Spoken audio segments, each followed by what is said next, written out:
official trailer ng Manila's Finest sa susunod na linggo. Abangan niyo po yan. But for now, again, no posting po muna nang napanood niyo pong trailer dahil exclusive lamang po ito para sa mga attendees ng event natin ngayong gabi. Maraming salamat po.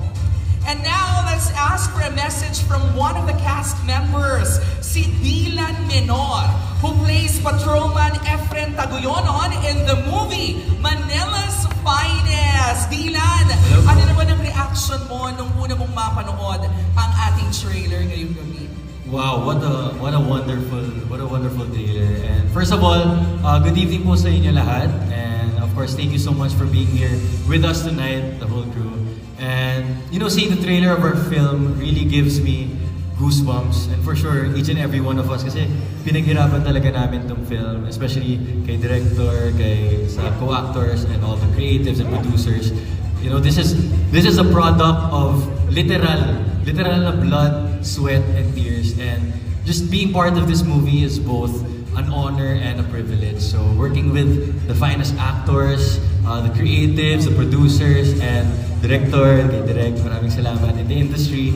I'm very thankful, sobrang po akong thankful to be part of this wonderful movie that shares a memorable time in history. And you know, playing the role of a policeman, as a rookie policeman, alam niyo, mas lalo akong napahanga sa ating mga police. While we were actually shooting, doon ko na-realize na wow, ang hirap din pala maging police. It was never an easy job. And meron po yung panata sa ating bayan. Kaya syempre, saludo ako, hindi lang sa mga police, kundi sa lahat ng kababayan nating nagsiservisyo ng tapat at buong puso. Kaya po, kayo po ang Manila's Finest. Maraming salamat po. Yay! Thank you very much, Mr. Dylan Menor. Sa punto pong ito, we are opening the floor for all of your questions to all our cast members, to our writer and the director of Manila's Finest. And of course, we have Sam Coloso in the audience area to help us facilitate our question and answer. Go ahead, Sam. Thank you, Kanat Karen. Sa lahat po ng mga katanungan ninyo, you may all proceed to the microphones which stand on our floor. Just please introduce yourself and your affiliation. And you may ask your questions. Kaya naman, let's get this started. Hello, Sergio Lea from or kay Direk Raymond. Parang matagal-tagal nang wala ka nang napapanood na action drama dahil magastos, tapos ito period film pa, dagdag gastos. Ikaw bilang isang matagal-tagal na sa industriya, ano ang hope mo para sa action films? At yung vision ba ngayon, may na-contribute itong Manila's Finest? Sorry, you were saying action films? Yes. Well, I'll be very frank that this film is actually a human drama. Hindi ko siya masabing action films. It has some action scenes, ano? So, but at its core, it's human drama that is set against the backdrop of very significant events, no? So, merong history siya, but yung main story is fiction, no? So, sorry, part of your question, you were asking if how I feel. Yung kumbaga, maibalik yung may mga action sa pelikula. Yung very sparse na action scenes namin, it was an interesting experience sa akin kasi hindi naman ako known for action. Despite the fact, way back, gumawa ako ng Macario Sakay movie na had a lot of action. Pero for some reason, I never considered myself, you know, an expert on that. And most of my films are more dramatic. But of recent years, yeah, nakita natin maraming talagang mahangaan natin na producers, directors who are bringing back the genre, no? Of course, two of my good friends, sila Direk Eric Mati, sila ano ba yung mga recent na lumabas, nagsusunod-sunod mga action films eh. So, in fact, si Direk Eric may lalabas na series, no? So, parang exciting yung part na yun. Ako, I never imagined, ang hirap ng action eh.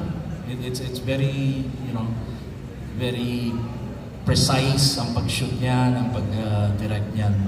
So ako, inaamin ko, I'm probably not really an action director, but I could handle it. I've done it before. So it's an exciting genre na nabubuhay ulit. No? So sana marami pang gumawa. Although yun, sinasabi ko lang na hindi ko ma-describe na action film to, but it has essential action scenes, just enough to tell the story.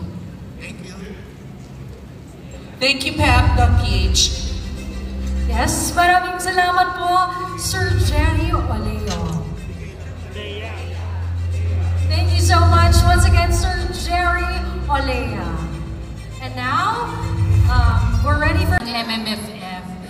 From a serial killer na priest, ngayon isa kang mabuting pulis. So Papa P, ang question ko ngayon, comparing the crimes in the settings of 1960s, tama ba?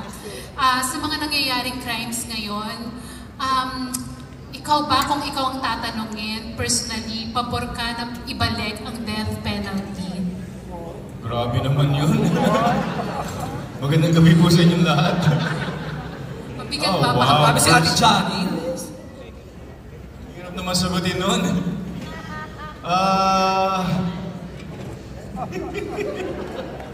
Kaya nga ako nag-artista eh. Paano po sagutin yun? It's hard. Siguro kung gaano yung kalaki yung crime, kasalanan. Let the people in position judge, or parang ang hirap eh. It's a crime against humanity. Kailangan may karampatang penalty yun na pareho lang, di ba? An eye for an eye, tooth for a tooth. Biblically, ganun din eh, di ba? But in the recent times, di ko alam kung paano dapat natin na takutin pa yung tao na huwag gumawa na masama to avoid that.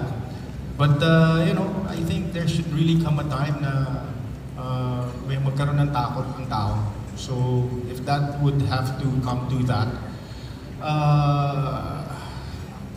you'll just abide by it. Personally, wala naman akong take kung ano talaga yung decision ko, ano makakaganda para sa mga tao. Ayan, gusto daw lang tao mo. Yung second question ko, Papa P, playing the role of a policeman, ikaw ba in real life, meron ka rin bang mga kinatatakutan pa? O tulad ng role mo, ay isa kang matibay at palamang tao? Meron ako mga kinakatakutang tao. Not necessarily tao. Ano yung mga biggest fear mo? In what sense? Sa buhay, ano ba yung mga... Siguro yung yung political unrest, yung nangyayari sa paligid natin. If I just, siguro, if I may quote, when Ken and I did an interview, we were shown these clippings back in the 60s, how there was a lot of riots, and fast forward to now, it's still happening. And mas nagkakaroon pa ng mas malaking paggaan sa mga tao. It's getting worse. And I think kailangan talaga magkaroon ng step, not just amongst us, but sa government. It's really the system. Bottom line naman dito yung sistema, yung problema natin. Yun ang kinakatakutan ko na magkaroon ng walang accountability, sa bansa natin, especially sa society natin. Okay ba hindi? So, Papa P for the next election. Pwedeng isang bonus question na lang kay Enrique Hiz. Since, Enrique, ngayon ka lang uli magbabalik pelikula. Yes, ba? Ngayon ka lang uli magbabalik pelikula. Nanibago ka ba? May mga, paano mo pinaghandaan yung role mo? Since first time mo rin gaganap ng policeman. Before, nakatali ka sa Love Team di ba? Yes, so ngayon, panibagong challenge sa'yo, playing the role of a policeman. Paano mo pinaghandaan yan? And to think na yung dream actor mo pa na makasama, si Papa P yung kasama mo. Wow! Yeah, actually last year po nasa MMFF ako, but medyo malayo po sa drama. So I did comedy first and then horror. So ngayon lang po ulit ako gagawa ng drama ulit. But it was actually fairly easy. Of course, working with Piolo and all my co-stars here. It's so easy to feed from them, and I felt very comfortable on set. So it just felt like, like how we used to do it back in the day. So I'm very thankful for them. They made it really easy for me. And of course, Direk as well, and Direk Bombs as well. So yeah, it was very easy. Didn't really have a hard time. Thank you. I think we're ready for the next question. Okay. Hi, good evening. Eugene Assis of People's Journal. My first question is for Asti. Kasi yung kanina parang nabitin lang